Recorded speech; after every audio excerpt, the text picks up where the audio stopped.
They called it love. I called my attorney.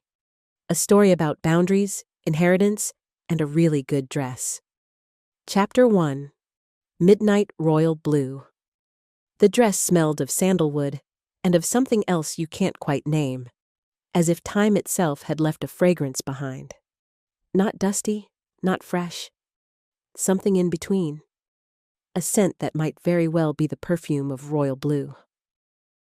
I ran my hand over the hem. The fabric was still soft, a little faded at the folds, but alive.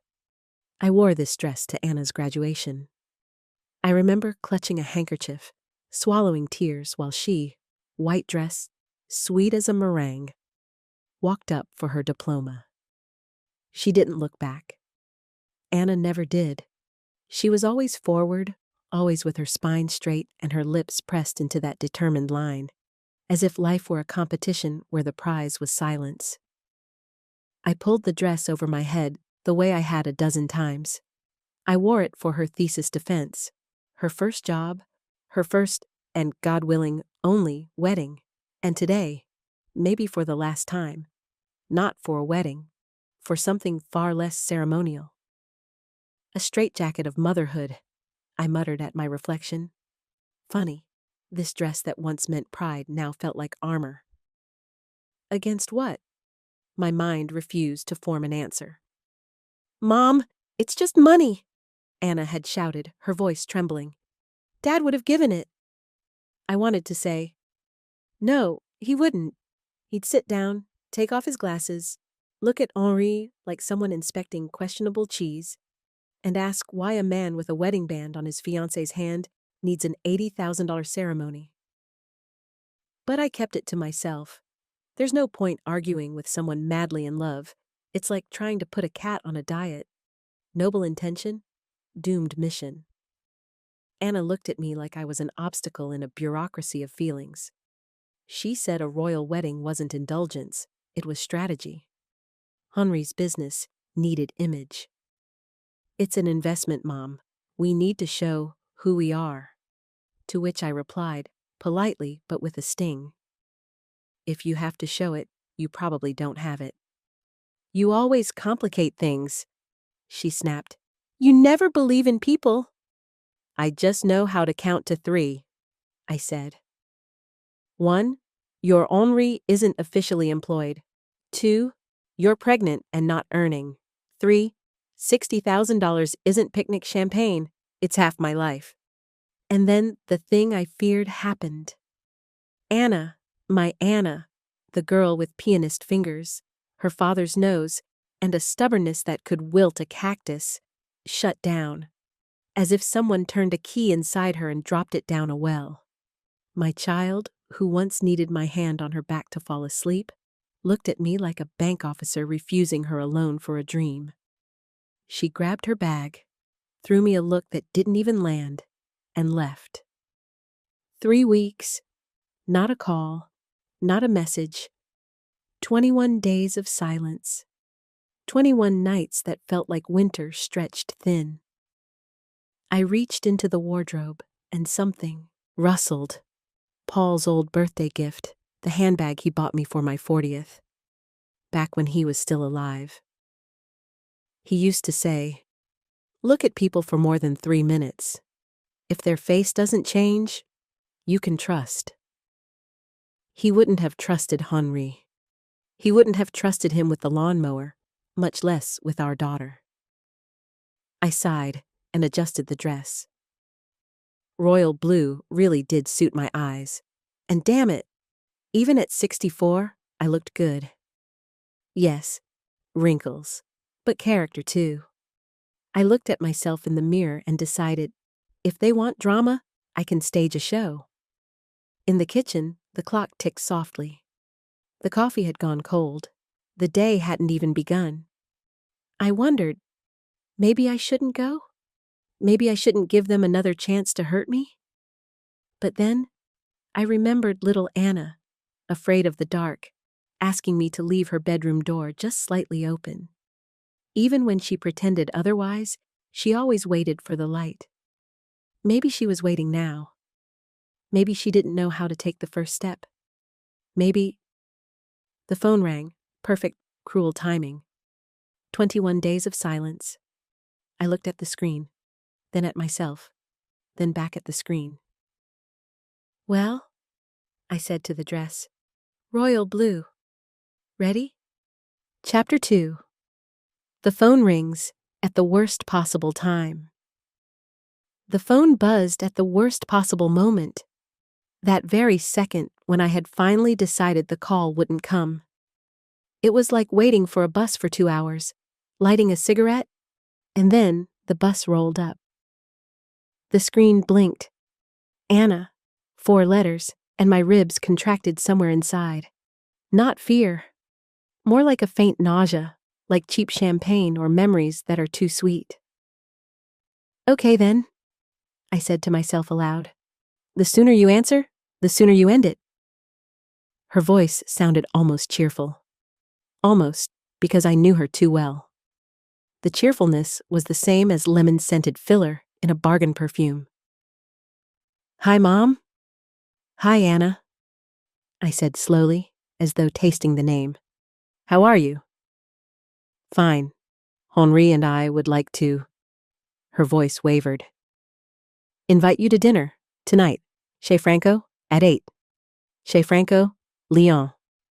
The restaurant where Paul once ordered oysters for me, even though he knew I hated them.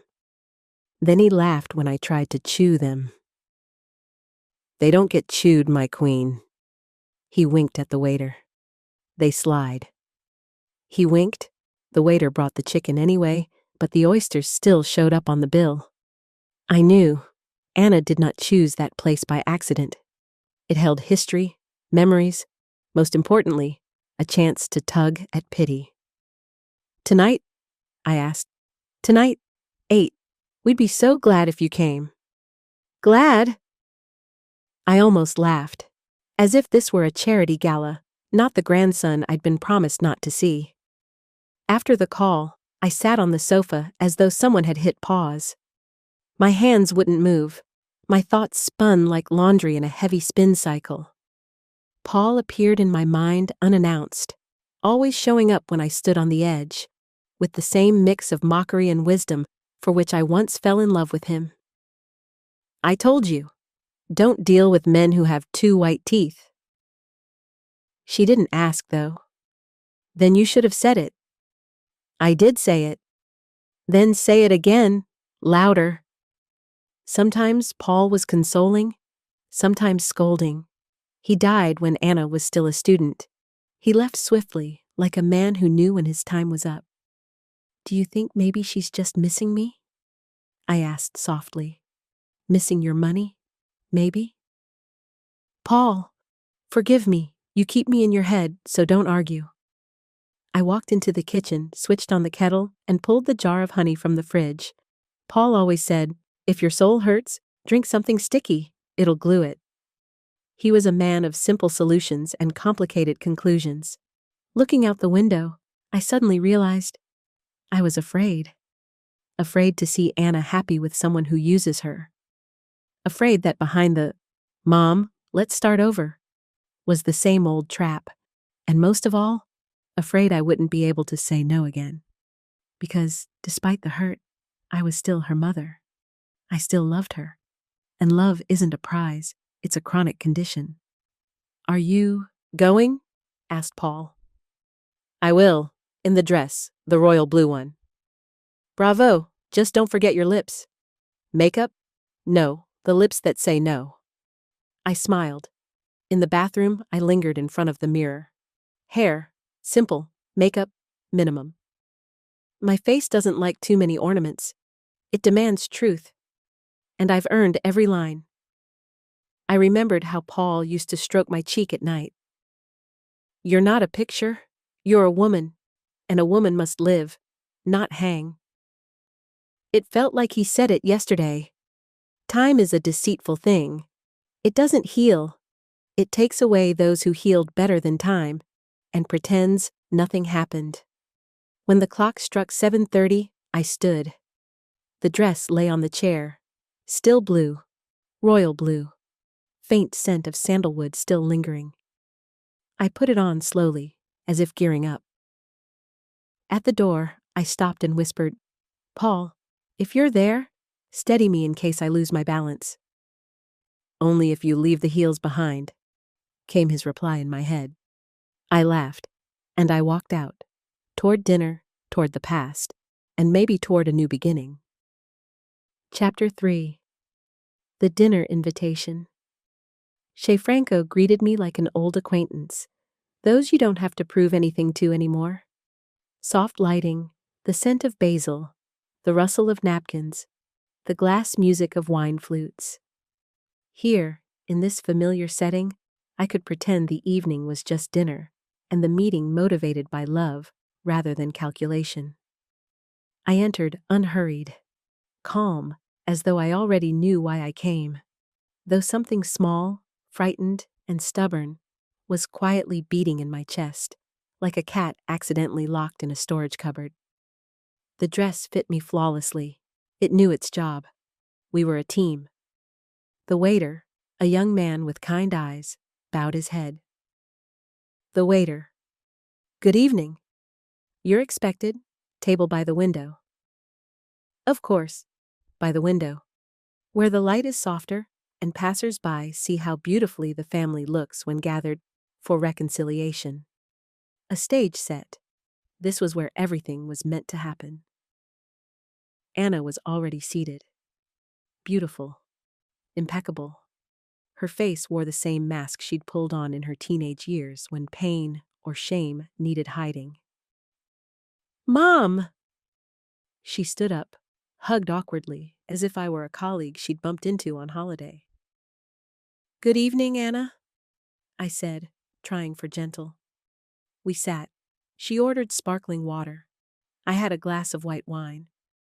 Memory doesn't go down without wine. Even dinner doesn't. "You're looking well," she said, forced smile in place. "So are you. Just, aren't you warm? Is that silk?" "Yes. Henry says I must be the face of his business." And I thought the face would be him. After all, it's his business. She jerked.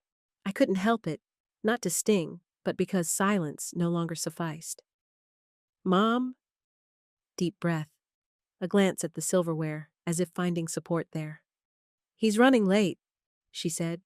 "He has a meeting with lawyers, but he'll come soon." Lawyers. I felt the air thicken. "Of course. Naturally. We're in the midst of lawyer season." She didn't laugh. She just looked over the rim of her glass. "You're angry." "I've missed you," I said. "That's not the same."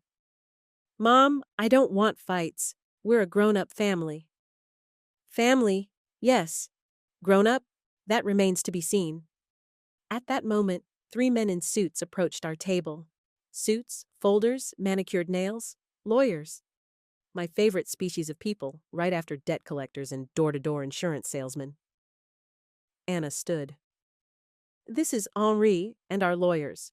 We wanted to talk to you." Henri, as always, self-assured, tanned, syrupy polite, with teeth too white. Paul muttered in my mind, "I told you, never trust a man whose teeth glow in the dark."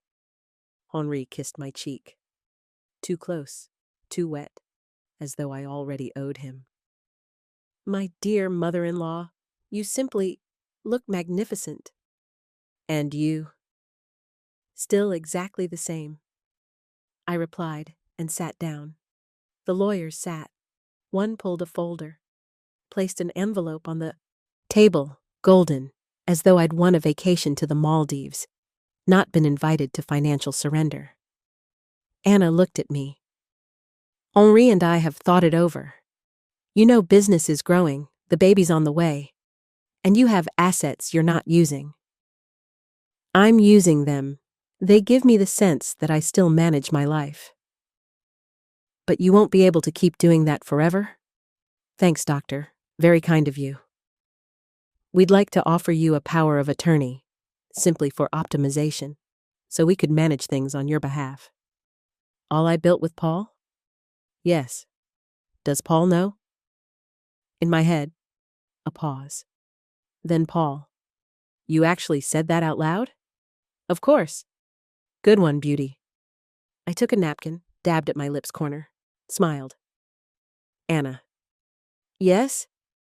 I'm very sorry, but I won't sign. Not today, not tomorrow, not when you decide I interfere with your image. Anna.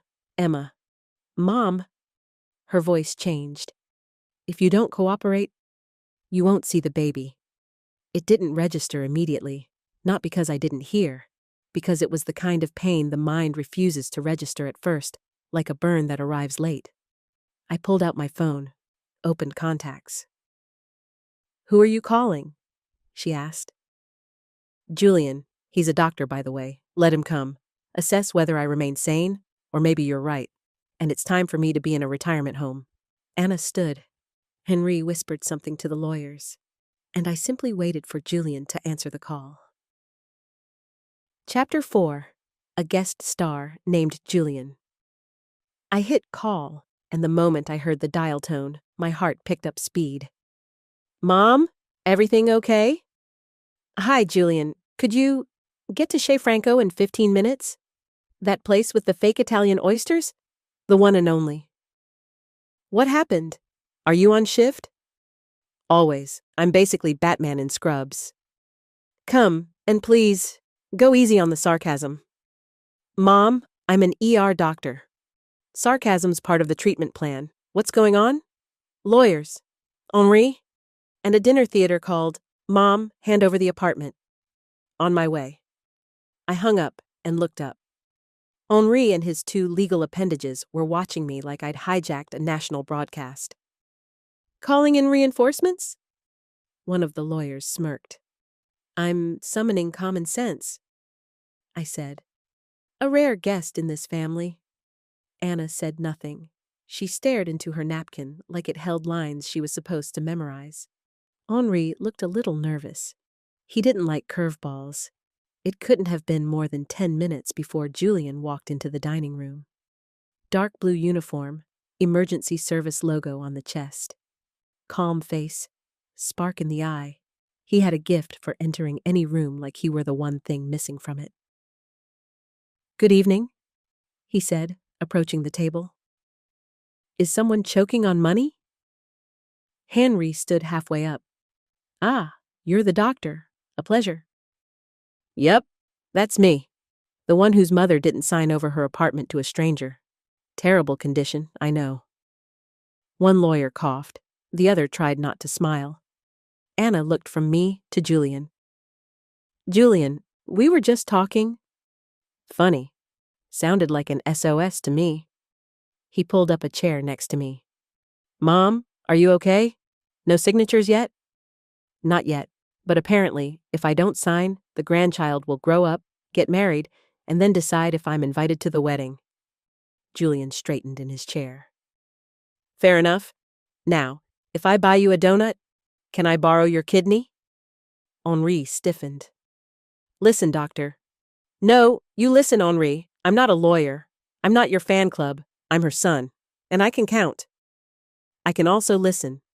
You all rolled in here like a corporate gang, trying to strip assets from a woman who survived childbirth, inflation, the death of a husband, 2 mortgage crises, and 3 generations of arrogant men. And you think she'll fold because you brought folders and wore your fancy haircuts?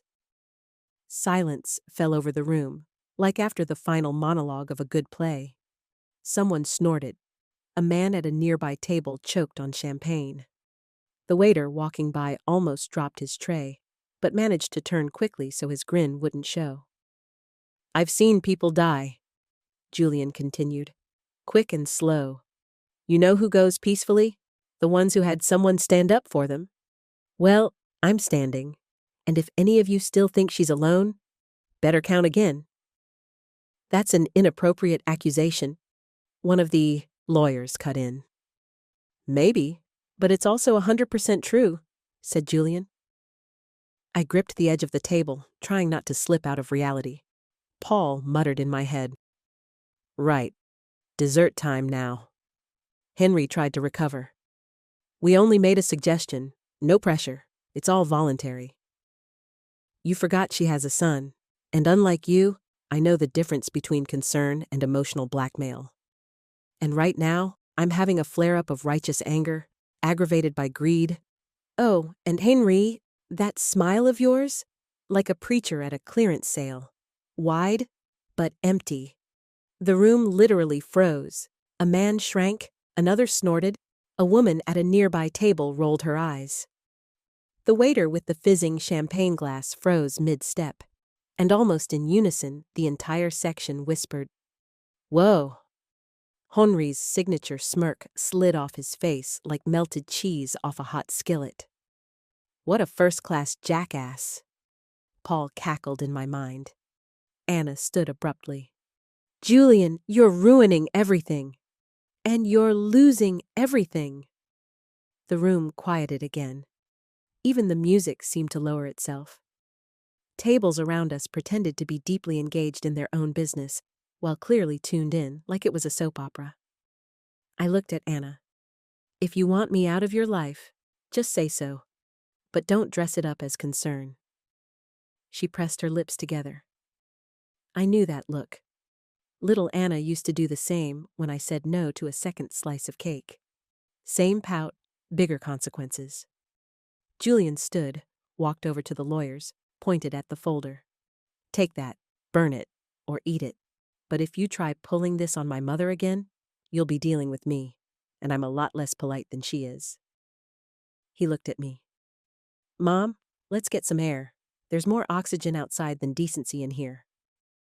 I nodded. Anna said nothing. Henri clenched his fists. The lawyers packed up their papers. We stepped out into the street. I exhaled. For the first time all evening, truly exhaled. Julian threw his arm around my shoulders. You know, he said, if we had you on our ambulance crew, we'd save everyone, with just your words. Or terrify them into survival. I smirked. Whatever works. Chapter 5.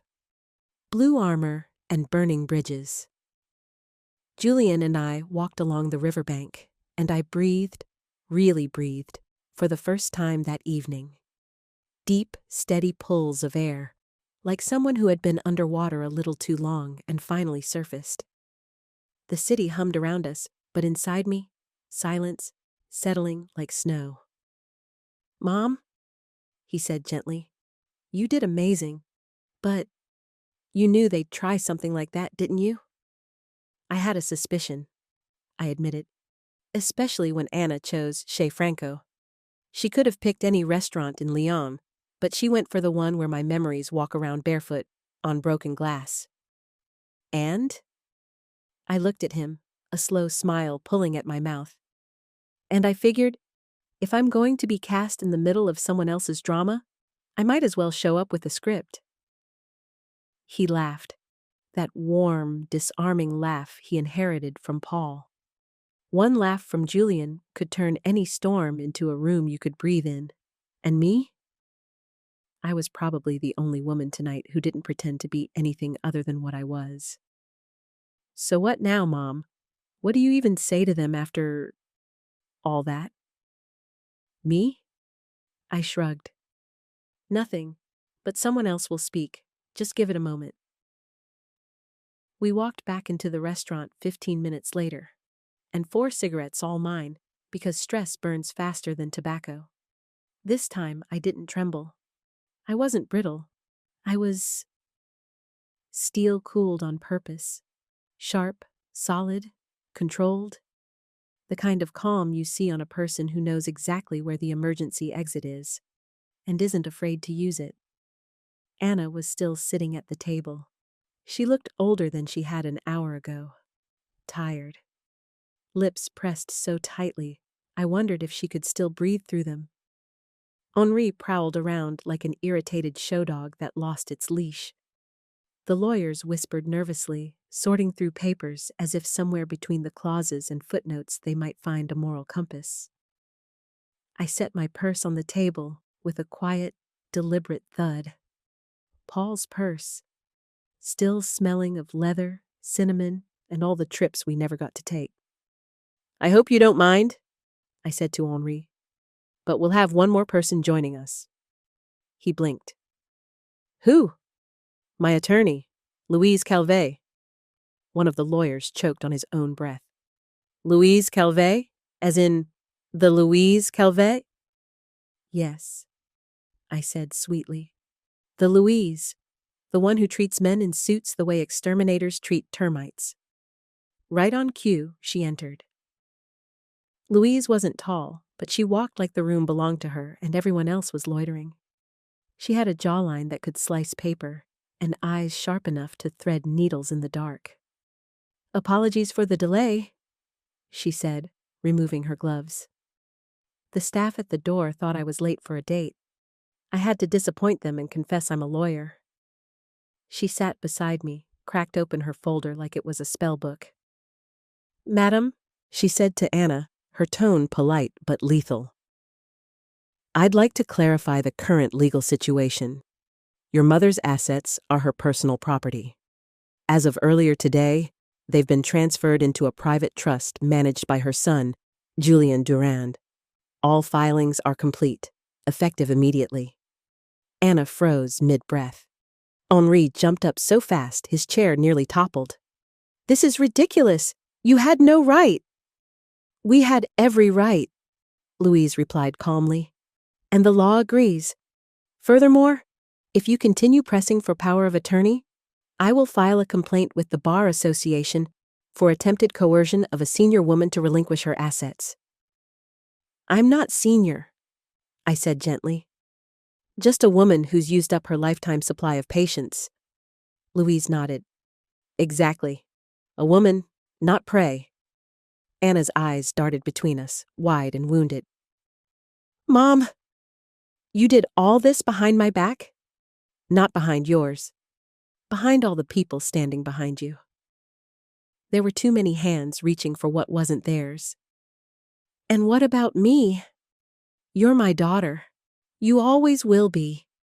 And that's why I avoided war. But when you come to me, not with love, but with a legal team, I know how to gather soldiers too.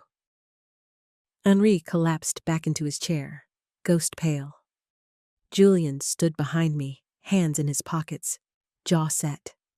My quiet, immovable wall. Louise closed the folder with that satisfying final sound every lawyer dreams of. That will be all. If another meeting becomes necessary, contact me directly. Not Madame Durand. I represent her now. I rose. The entire room seemed to shift with me. Anna, I said softly, I'm ready to talk. Truly talk. Just the two of us. No entourage, no pressure, no performances. When you want it. She swallowed. And what if I don't? Then I'll wait, I said. I've waited through far worse, but I will only wait on my terms. And then I walked away, in my royal blue dress, with Paul's old leather purse, with Julian beside me, solid as always, with a spine that felt a little straighter, and a life that, for the first time in a long while, belonged entirely to me again. I walked out not as someone leaving a battle, but as someone finally reclaiming her kingdom. Chapter 6. Walking Past the Night. After the restaurant, I didn't go straight home. Julian offered me a ride, but I declined. I told him I wanted to walk. He understood. He always did. We said goodbye at the crossroads. He hugged me one quick time, silently, no words of comfort. Not because he didn't want to say them, because he knew, sometimes words are like umbrellas under a waterfall, better just to stand together. I walked along the river promenade, and surprisingly, I didn't want to cry. Inside, everything contracted, like your throat does when you want to scream. But you have screamed already, more than once. And nobody heard. It hurts when children make mistakes, especially when it's not, oops, dropped my ice cream, or I failed the test. But something truly adult, something that will stay in their lives like an old birthmark, doesn't hurt anymore, but every morning you look in the mirror and it's still there. It hurts when your daughter, the one you raised, taught and protected from flu, lice, and fears, stands on the opposite side, as if you're the enemy, as if your love has become a threat. I'm not against the wedding. I'd like to be there, dance a little, raise a glass and laugh when someone says something stupid. I'd like to give gifts, but only if giving feels like joy, not a payoff. Sometimes I try to imagine what Anna thinks about. She's home, alone, in the half-dark bedroom. She takes off the dress, she smooths the silk, and suddenly stills, as though the weight of expectation pressed itself on her skin. Does Mom still forgive? Or this time she won't? Anna is in love. That's not a crime. But I see, this isn't love, it's a diagnosis. And the man, Henri, he leads her like a tour guide through a castle where everything looks like theirs, but every inch has a sign, do not touch. And the castle? Sand. And the wave is already near, clear to everyone except her. Paul sighed in my head. We can't shield them from everything, but we can at least keep them from handing over the apartment keys. And the soul. Don't forget the soul. I walked slowly. People passed with dogs, shopping bags, and phone calls.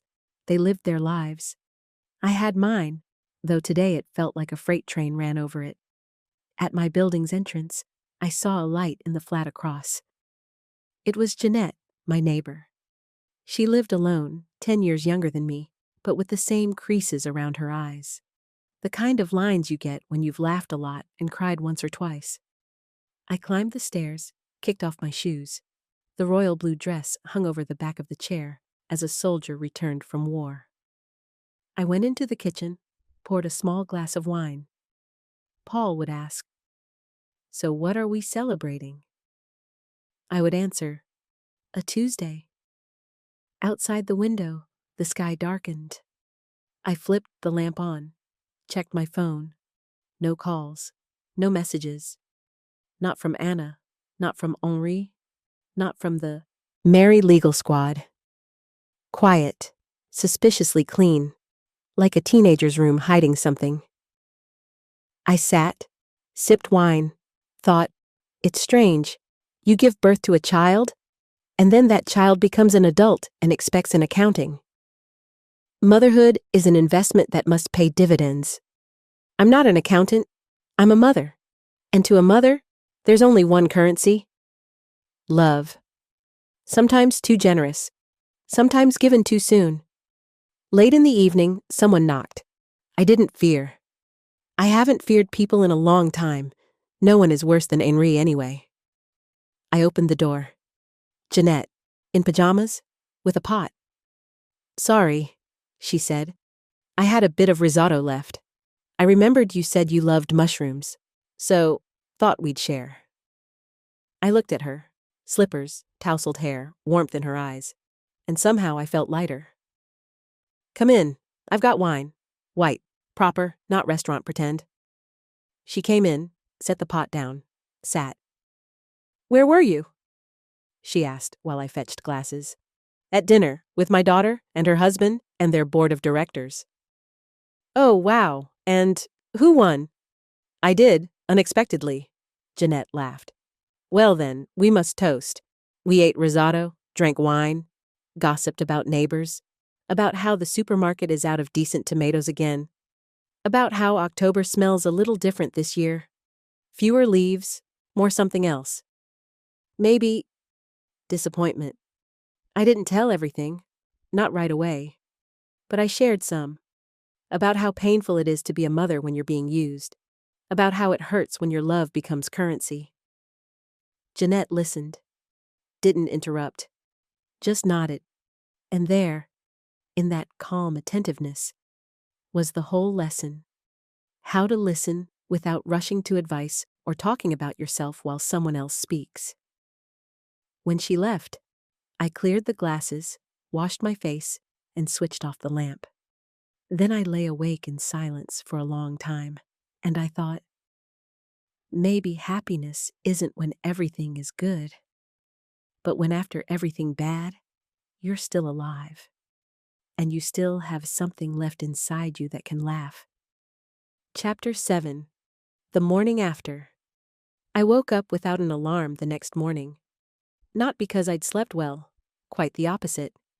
My sleep had been restless, like a faucet that won't stop dripping, always on the verge of becoming a storm, but never quite getting there. But for the first time in a long time, I didn't feel like I owed anyone anything. No one was calling for money. No one was threatening to withhold my grandchild. No one was peering into my soul through the lens of a potential inheritance. It was just me. And the kettle, sputtering on the stove like it had something urgent to confess. I made tea. No sugar, just how Paul liked it. Then I caught my reflection in the glass of the microwave. Calm, a little tired, maybe even alive. "Well, Madam Liberty," I said aloud, "what does disappointment taste like?" No answer, not even from Paul. Probably off on his morning walk through the corridors of my memory. I stepped out onto the balcony, tea in hand. Autumn in Lyon this year was uncertain. The leaves clung to the trees like they weren't ready to leave yet. I understood them. Goodbyes have never been my strength. Across the courtyard, I saw Jeanette, my neighbor, dancing around in a green bathrobe and headphones. She was conducting an invisible orchestra with a whisk in her hand. It made me smile, more deeply than I expected. I raised my cup toward her. She noticed, waved back. 2 minutes later, there was a knock at my door.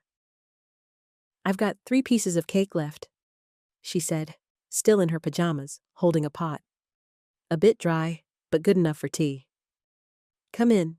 My tea was just missing company." She settled into my kitchen as she'd always belonged there.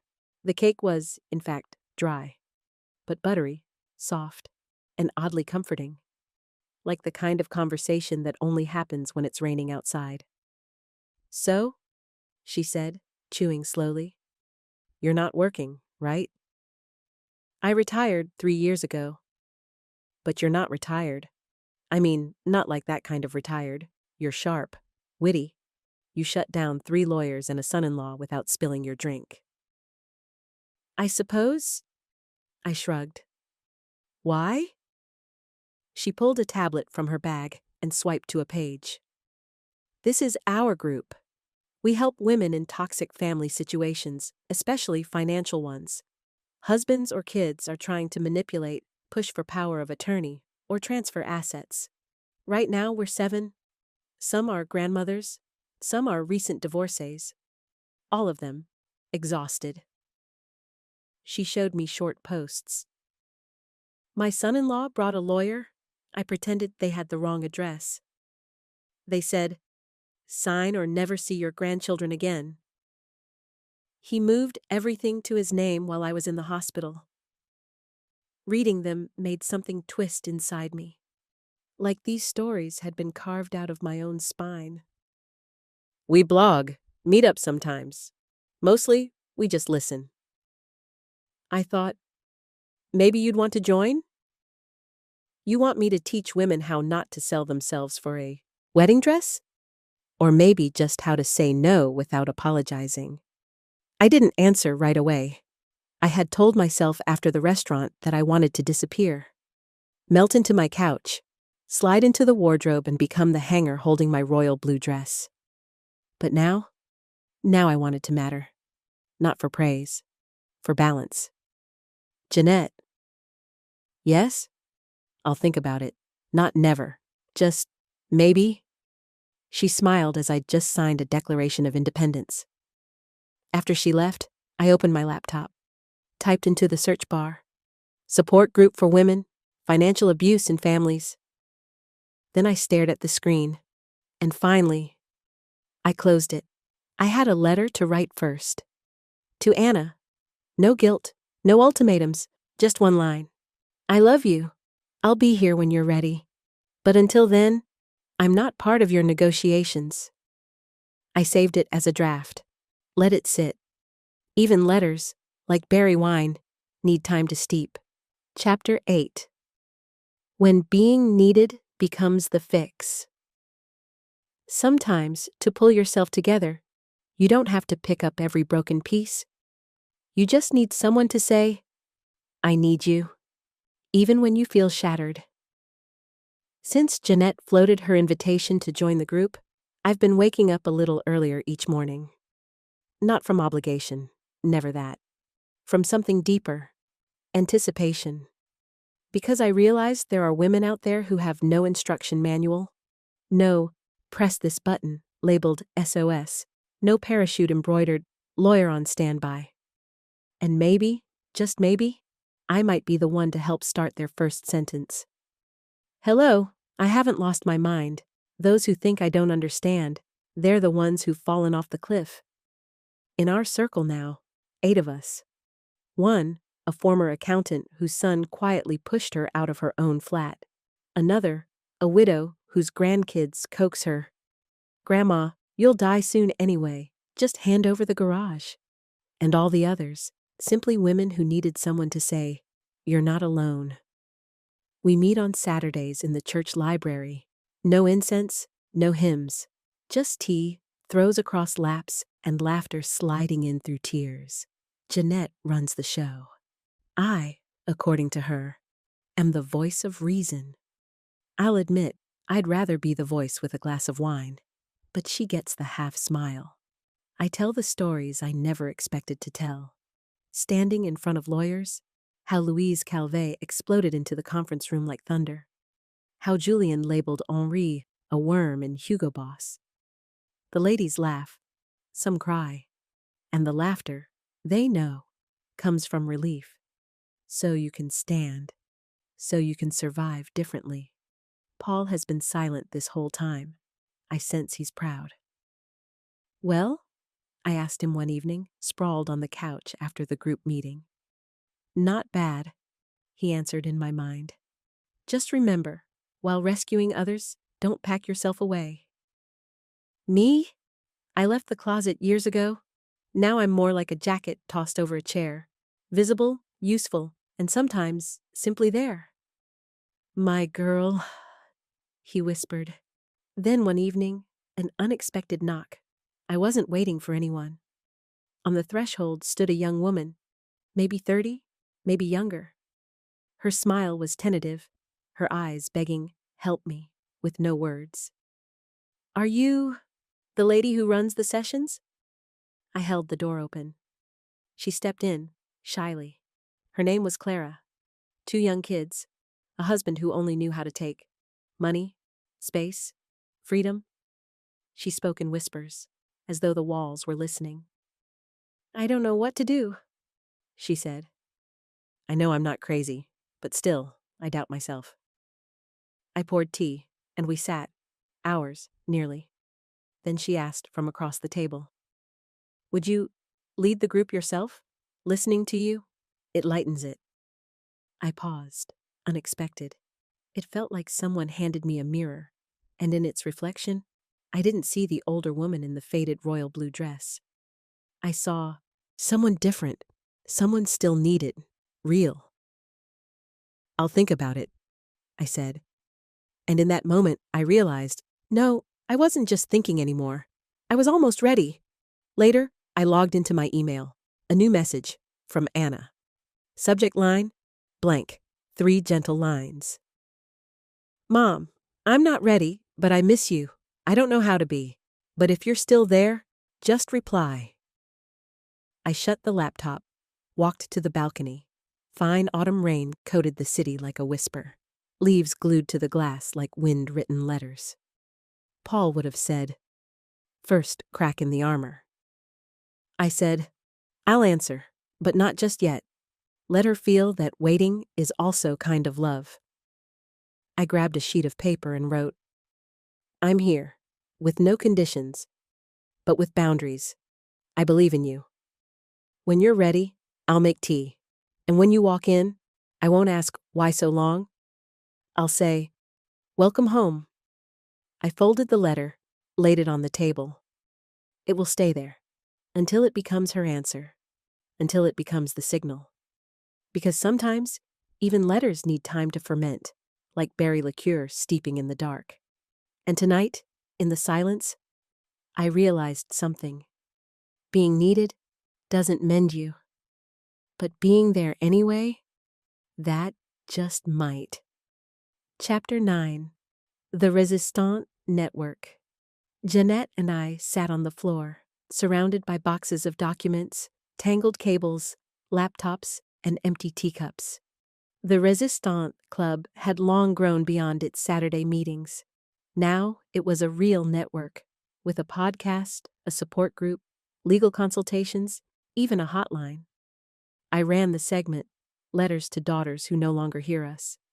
Sounds grand? Yes. But it worked. Women began writing. First one from Bordeaux, then Grenoble, then Brussels. They each had one question, phrased differently. Where does motherhood end and I begin? I answered honestly.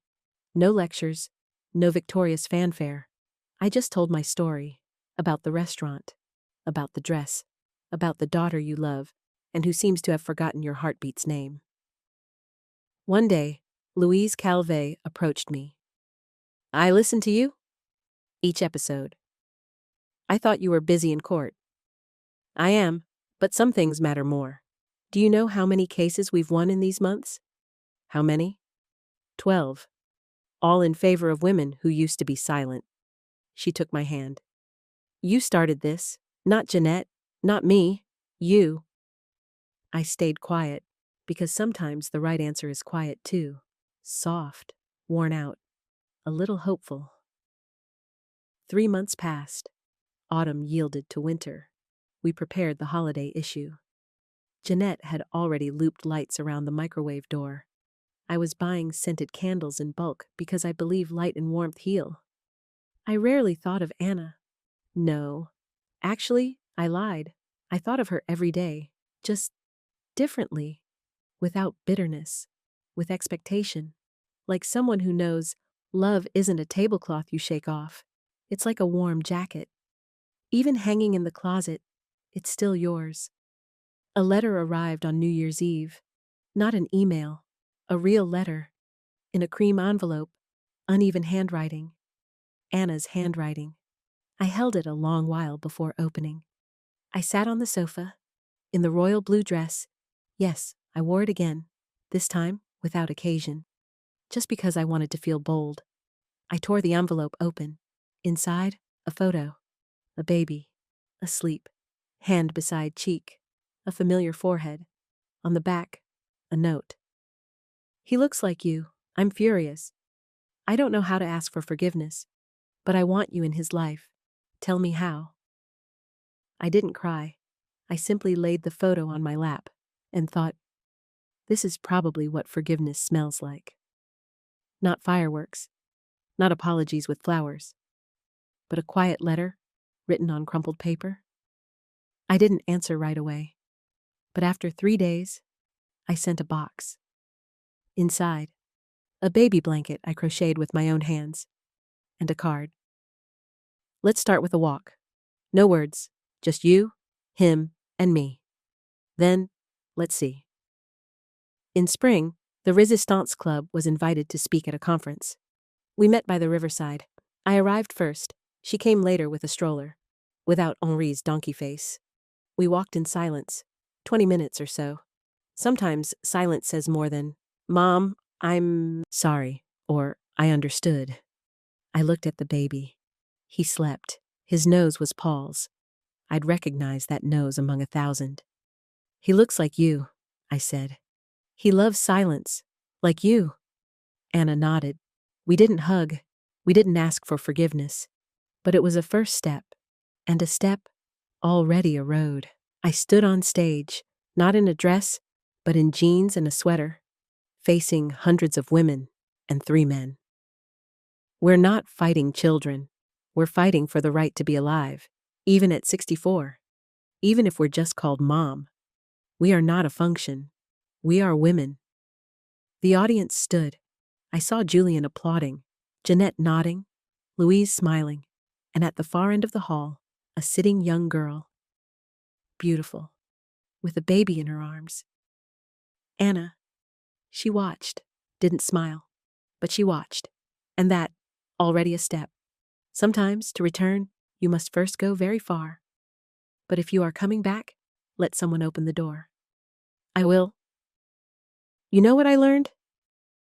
The hardest thing isn't forgiveness, nor is it letting go. It's staying yourself, never losing who you are in the expectations of others, even when those others are your own children. If you're hearing my voice now, then you're not alone. I walked that path too, through what felt impossible. I asked myself, where am I in all this? Alive, real, hurt, but still loving. And you know what? I'm still searching for the answer. But I'm no longer afraid to ask. If you have a story, tell it in the comments. No shame, no second guessing. Maybe your words become someone's beacon, or simply a quiet, I hear you. And me? I'll be reading, with a cup of tea, or a glass of wine, and an open heart. Your voice matters, truly matters. With love, Genevieve.